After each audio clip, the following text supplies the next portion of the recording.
Entonces, los túbulos con su función y con sus características. Listo, ahí está como un resumencito ahí para que lo miren después. Bueno, nos vamos al siguiente resultado de aprendizaje, que era mirar la irrigación renal. ¿Cómo tendrá que ser la irrigación en los riñones según esa función que conocemos? ¿Cuántas veces al día pasa la sangre por los riñones en un día? 40. Aproximadamente 40 veces. Entonces, ¿cómo tiene que ser la irrigación de un riñón? Muy, muy alta. Tiene que haber demasiada irrigación.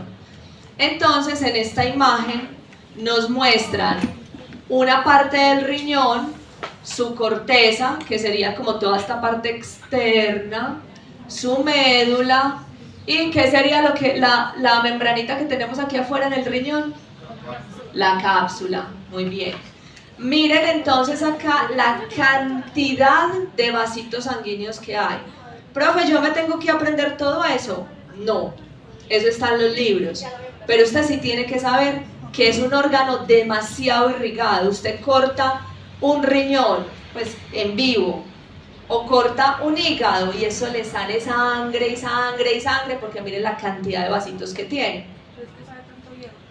Por eso es que saben tanto como a tierra, a hierro. Hay personas pues que no les gusta particularmente esos tipos de alimentos que tienen mucha hierro, pues por ese sabor como terroso. Entonces, simplemente ¿qué les voy a decir? O sea, no me interesa que se aprendan todos los nombrecitos. Tiene mucha irrigación. Cada minuto pasa el 20% de nuestra sangre por los riñones. Entonces, imagínense la cantidad de veces que eso pasa por los riñones. Vamos a tener tanto irrigación arterial rojita como drenaje venoso, y pasa lo mismo que en todo el cuerpo. Por las arterias, arteriolas y capilares llega la sangre oxigenada a todas las células, y por toda la parte de vénulas, venas, se va la sangre ya desoxigenada y sin nutrientes. Entonces miren que el recorrido que hacen los vasitos es muy similar, pues es casi que el mismo trayecto que hacen las arteriecitas y las venitas. Bueno, la arteria que nos trae toda la sangre a los riñones se llama arteria renal, ¿cierto? Y es una rama de la aorta. Y la vena que se lleva toda la sangre, ya el drenaje, es la vena renal, que luego va a la vena cava inferior, que recuerden que es la que vuelve y sube al corazón. Entonces miren que se hace todo ese circuito también. Aquí en esta imagencita nos muestran desde que la arteria renal entra, todas las subdivisiones que va a tener, hasta los capilares glomerulares, que ya sabemos que son los que forman el glomérulo. Miren, arteriola aferente entra, forma los capilarcitos, y arteriola eferente sale, esto ya lo sabemos. Y por acá todo el drenaje hasta que la sangre vuelve y sale por la vena renal. Entonces miren toda la cantidad de irrigación que tenemos. Aquí les voy a mostrar rápidamente en este videito cómo es el recorrido que hacen los vasos, pero más allá pues como de aprenderse los nombres, es como para que vean el recorrido que hace. Espérenme que aquí no sé por qué no funciona. Aquí entonces vamos a ver, chicos, prestemos atención como todo ese recorrido que hace. Miren, entra la arteria renal, lo van a ir resaltando como en colorcitos. Luego da unas ramitas que van a cada lóbulo. Luego da unas ramitas más pequeñitas que se meten como entre los lobulitos y pasan como en medio de la corteza y la médula. Miren ahí esos vasitos que van como en arco, que pasan entre la corteza y la médula. Luego se meten a la zona como de los lobulillos renales, que es donde están como todos las nefronas y todo esto. Las arteriolas aferentes entran al glomérulo, se forma el glomerulito ahí en rosadito, luego que se filtra la sangre,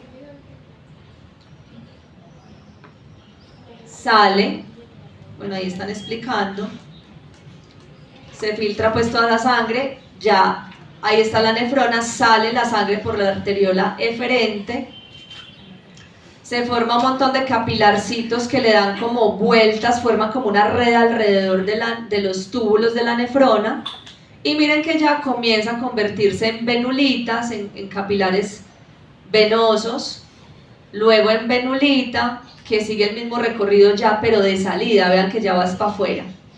Entonces vean la cantidad de irrigación que vamos a tener en el riñón para poder filtrar toda la sangre que entra. Bueno, entonces ya nos toca en este ratico que nos queda ver cómo son esas vías excretoras. Entonces ya vamos con esa orina hacia afuera. Entonces vamos a hacer ese pequeño recorrido. Entonces la mayor parte de las vías urinarias está revestida por un tejido que nosotros ya conocemos por allá de las primeras semanas. ¿Cómo se llama ese tejido que reviste vías urinarias? Urotelio. ¿Y cuál es el otro nombre que recibe? Epitelio de transición, ¿cierto? Entonces ese epitelio lo vamos a repasar, pero realmente ya lo conocemos. Entonces casi todas las vías por donde transita la orina, hasta casi la salida de la uretra, que ahí cambia, tenemos un epitelio de transición o urotelio o epitelio transicional. Entonces eso lo debemos recordar. Bueno, entonces, ¿qué recorrido hace la orina cuando sale ya de esa papilita renal, de ese conductico donde gotea la orina, los conductos de Bellini? Entonces va a los cálices menores, a ver yo dónde tengo el coso, va a los cálices menores, luego a los mayores, luego a la pelvis, que sería esta zona como más ampliecita, ya sale por los uréteres, miren estos tubos largos, delgaditos, se almacena en la vejiga y ya por último sale por la uretra. Chicos, la orina no es algo que sale así como cuando usted abre el chorro de la casa. La vejiga, la orina también se transporta por peristaltismo, o sea, por este movimiento de todas estas vías tienen peristaltismo, tiene este movimiento. Entonces, para tener este movimiento, ¿qué tejido tiene que haber ahí? Músculo. ¿Y cuál? Liso. Yo no controlo la orina cuando pasa por acá, ¿cierto? Entonces músculo liso que va haciendo que la orina vaya bajando como de a poquitos. ¿Y cuál músculo encuentro aquí a la salida de la uretra? Esquelético, estriado, voluntario, muy bien. Entonces los uréteres y todas estas otras zonas simplemente sirven para transportar la orina. Ahí no hay mayor como modificación o no hay mayor función aparte de transportar la orina. En la vejiga se almacena y se concentra. Esa es la función de la vejiga, almacenar y concentrar la orina. Y por último tenemos la uretra, que es un conductico simplemente que saca la orina al exterior. Bueno, entonces aquí tenemos una imagen que de pronto por allá en el cerebro dice, ve, alguna vez la había visto en mi vida. Y todo esto que vemos aquí arriba en rosado, más oscurito, aquí sería la luz, vean, por donde pasa la orina. Este es el epitelio de transición o urotelio. ¿Qué hay aquí debajo del epitelio? Tejido conectivo o lámina propia, con sus fibroblastos, con sus vasitos sanguíneos, sus nervios, que ahí no se ven, todo lo que nosotros ya conocemos del tejido conectivo. Entonces, ¿alguien se acuerda de algunas de las características de ese urotelio? ¿Qué se acuerdan? Podría tener dos núcleos. Las células superficiales, que se llaman células en forma de cúpula o de sombrilla, vean que son grandotas, pueden tener dos núcleos, algunas binucleadas, esa era una característica importante. ¿Qué tipo de epitelio es según las capas? Es un epitelio estratificado. Miren que veo varias filitas de núcleos, o sea, no es una sola, son varias filitas de núcleos. Entonces es estratificado, sus células superficiales son como en forma de cúpula, de sombrilla, pueden ser binucleadas. ¿Y qué otra característica tenía ese epitelio? Pensemos en el nombre. ¿Qué característica o qué capacidad tiene? Es una barrera impermeable. ¿Será que yo quiero que las cosas de la orina, que son desechos que yo ya quiero sacar de mi cuerpo, será que yo quiero que esos desechos vuelvan y se metan? Entonces tiene que tener unas uniones fuertes para ser impermeable, para que la orina no vuelva y se me meta. Y es un epitelio que puede estirarse y luego volver a su forma original. ¿Y qué pasaba con estas células cuando el epitelio se estiraba? Se aplanaba. Se aplanan, muy bien. Miren que por eso se llama de transición, porque puede pasar de plano a más en forma de cúpula o de sombrilla. Bueno, esta es otra imagen pues que también conocíamos, no es tan chévere, pero aquí vemos por ejemplo una célula con dos nucleitos, unas células grandotas, gordas, más grandes que las de abajo y varias capitas. Entonces aquí están pues como esas características que ustedes mismos me acaban de decir. Listo, excepto pues la última que ya se las voy a explicar. Entonces es una barrera impermeable para que las sustancias de la orina no vuelvan y pasen hacia el interior de los tejidos. Puede tener entre 3 y 5 capas, eso no lo habíamos especificado. Cambian de morfología y tienen unas uniones especiales, que ya les voy a decir cómo se llaman. Entonces vamos a pasar aquí a esta imagencita. Vean pues, aquí tenemos dos epitelios de transición o dos urotelios a ambos lados. Y aquí en el medio tenemos como un esquemita que nos trata de mostrar cómo es como la transición o los cambios que ellos hacen. Entonces miren que acá el epitelio está relajado, ¿cierto? Las células están como más grandes, más como en forma de cúpula. Y miren que en la parte de arriba tiene un montón de plaquitas. Como, miren que parecen tejas, parece un techo como de tejas de esas de barro viejitas. Esas zonas, esas plaquitas se llaman placas uroteliales. Ahí pues placas uroteliales están cubriendo toda la parte superficial y le ayuda a que ese epitelio sea impermeable, a que lo que está en la orina no se meta entre las células hacia tejidos más profundos. Pero miren que entre esas tejitas hay como una unión que parece como bisagra, ¿cierto? Así como cuando uno abre las puertas que tienen bisagra, entonces entre las placas uroteliales hay unas uniones que se llaman uniones en bisagra, porque hacen esto como una bisagra. Todos conocemos una bisagra en una puerta, ¿cierto? Bueno, entonces ¿qué pasa? Cuando el epitelio está relajado, vean que tiene pues como esas bisagras ahí como relajadas, pero cuando la vejiga se llena, miren aquí qué pasa. ¿Qué pasa con la célula? Se aplana. ¿Y qué pasa con todas esas bisagras? Se aplanan también, o sea, hacen esto. Entonces, esas uniones en bisagra de esas placas permiten también como esa adaptabilidad, esa transición del epitelio a más plano o más estirado. Y le siguen dando pues como esa impermeabilidad. Entonces, eso es como unas cositas que no había entrado en detalle, pero ahorita sí se los cuento. En este videíto que es de 30 segundos, o sea, si se distraen no se dan cuenta qué pasó, nos muestran qué pasó, o sea, cómo funciona ese urotelio. Esto es muy rápido.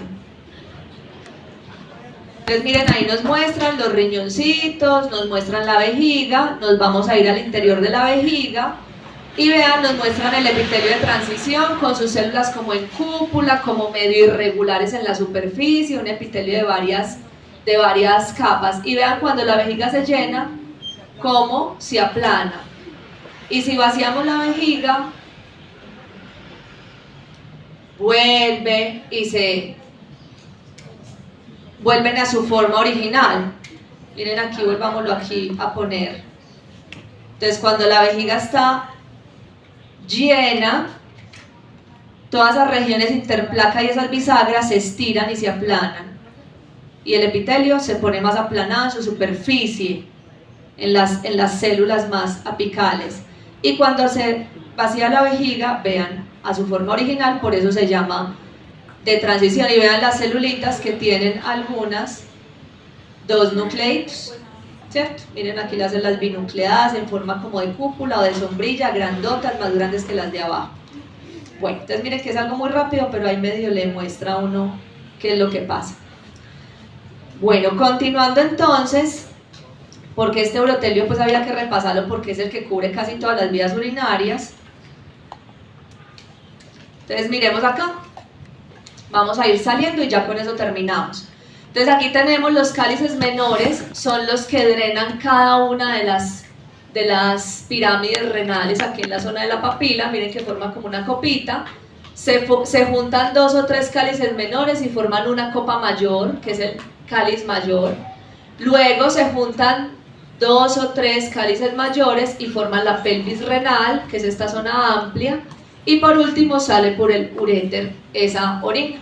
Entonces todo el interior de esta zona se está revestido por ese epitelio de transición o por ese urotelio. Entonces aquí nos muestran la zona de la papila renal. Miren esta zonita. Esta de acá es esta que tenemos aquí, llena de huequitos. ¿Cómo se llaman estos conducticos? Los de Bellini, que son esos conductos colectores que vienen drenando, miren, todas esas nefronas. Vean que en la médula veo es como puros agujeritos, puros huequitos, puros conductos. Y este espacio que tenemos aquí sería el cáliz menor, ¿cierto? La copita. Esta zona que vemos rosadita oscura sería ese epitelio de transición. Miren entonces que desde los cálices ya tenemos un epitelio de transición que recibe esa orina. Y debajo de ese epitelio, ¿qué tendríamos? Esto blanco, tejido conectivo, en este caso más laxo, ¿cierto? Un tejido conectivo más bien laxo, con todas las características que ya conocemos de un tejido laxo. Ya los uréteres, pues después de que pasa la orina por todos esos cálices y por esa pelvis renal, llegamos a los uréteres. Miren entonces cómo se ve un uréter. Si yo lo corto transversalmente y lo miro por dentro, vean que se ve como con una luz en forma de estrellita, como toda plegada. Y la orina va pasando por acá con peristaltismo, con movimiento, no como si fuera abierta la llave, pues un chorro. No, ella va pasando así como de a poquitos. Entonces miren que tenemos como varias capitas que forman esas paredes de esos uréteres. Si nos acercamos, pues ahí vean, cogimos y nos acercamos aquí y vemos todas esas paredes, la luz y aquí las diferentes paredes y los diferentes tejidos. De los uréteres en su interior, más o menos aquí adentro, la lucecita es de 3 o 4 milímetros. En los hombres a veces es de 2, o sea, más estrechitos. Por eso los hombres, cuando tienen cálculos renales, es más complicada la expulsión. Un cálculo renal no es una piedrota, a veces es un pequeño cristal, porque cuando tienen cálculos renales, a veces les dicen, orine en un sedacito de esos que son como de telita, orine ahí para que usted vea si salió el cálculo, ¿cierto? Pero a veces son cristalitos tan chiquiticos que no es que usted vaya a ver que cae la piedra ahí. Donde sea una piedra tienen que abrirlo para sacárselo, tienen que operarlo. Entonces, por eso, ¿qué le recomiendan a las personas que tienen cálculos renales que tomen? Mucha agua. También les dicen que tomen mucha cerveza. ¿Por qué le dirán que tome cerveza? Porque es diurética. La cerveza nos hace orinar. No. ¿Cómo? El frío también. Pero yo lo que les recomiendo cuando una persona sufre de cálculos renales es que tomen mucha agua con limón. ¿Qué pasa si uno toma agua con limón? ¿Cómo es el limón? Ácido. Entonces la orina se vuelve más ácida. ¿Y qué pasa con los cristalitos cuando hay ácido? Se disuelven. Entonces cuando las personas toman agua con limón, se vuelve más ácido su orina, su sangre, sus líquidos tisulares. Y caminar mucho. Hay que caminar mucho para estimular la peristalsis y que también salgan los calculitos. Bueno, más o menos miden de 25 a 30 centímetros de largo desde el riñón hasta la vejiga. A la vejiga llegan, miren, como por la parte posterior, o sea, se conectan los uréteres por la parte posterior, como por detrásito, se conectan los dos uréteres. La mucosa ya vemos que es plegada. ¿De qué está hecha? Del epitelio de transición más una lámina propia o un tejido conectivo más bien laxo aquí debajito. Luego vamos a tener más abajo un tejido más denso, como más fibroso. Y por último vamos a tener, vean, músculo liso, smooth muscle. Entonces todo esto que vemos aquí son capitas de músculo liso que ayudan a esa peristalsis, son 2 o 3 capitas que forman como toda esta pared, mírenla acá. Vean, todo esto que vemos aquí es músculo liso. Y por fuera tenemos una capa que se llama adventicia, que es esta como blanca. Y si es blanca, ¿de qué tejido está hecho? Conectivo, que en ocasiones puede tener muchas células adiposas, ¿cierto? Pero recuerden que es adiposo. Bueno, ahí está entonces la capa más externa, más fibrosa que permite esa peristalsis. Bueno, eso es todo lo que les iba a decir de los uréteres. Vamos a la vejiga, la uretra y chao. Ya. Vejiga. Bueno. Aquí entonces tenemos una bolsa muscular. Esa vejiga está más o menos diseñada para tolerar 1 litro de líquido. Pero desde que está por ahí a una tercera parte de su capacidad, ya se empiezan por los nervios que hay en esas paredes a mandar mensajes al sistema nervioso como, ay, necesito vaciarme, ¿cierto? Bueno, está hecha por 3 capas de músculo liso. Esas 3 capas de músculo lo denominan músculo detrusor. El músculo de la vejiga se llama detrusor y está formado por 3 capas de músculo liso. Pero ya que a la salida, cuando pasamos a la uretra, ese músculo va cambiando a músculo esquelético, ¿cierto? Eso ya lo sabemos también. Aquí está un corte histológico de vejiga. Aquí estaría la luz, donde está la orina. ¿Qué epitelio sería este? De transición, ¿cierto? Todo esto blanco, ¿qué sería? Tejido conectivo, que va como de laxo a denso. Y todo esto que veo aquí rosado oscuro, músculo liso, que es todo ese músculo detrusor que acabamos de ver. Bueno, la mucosa de la vejiga es plegadita, miren que se ve aquí como irregular, ¿cierto? Y sobre todo cuando está vacía, como una bolsa. Cuando la bolsa está estirada, pues se ve lisita, pero cuando la bolsa está vacía, pues se va a ver llena como de pliegues, como de arrugas en su interior. También vamos a tener una serie de glandulitas que producen moco y que van a lubricar y proteger también de esa orina ácida, van a proteger el epitelio, entonces también tenemos algo de tejido glandular. Y en la parte externa tenemos la misma capa que encontramos en los uréteres, que es una capa adventicia de tejido conectivo pues más fibrosito. Aquí les voy a mostrar entonces un videito que es como muy curiosito sobre la vejiga. Dura 2 minutos. A ver, pongamos aquí el audio. Vamos a poner este audio. A ver.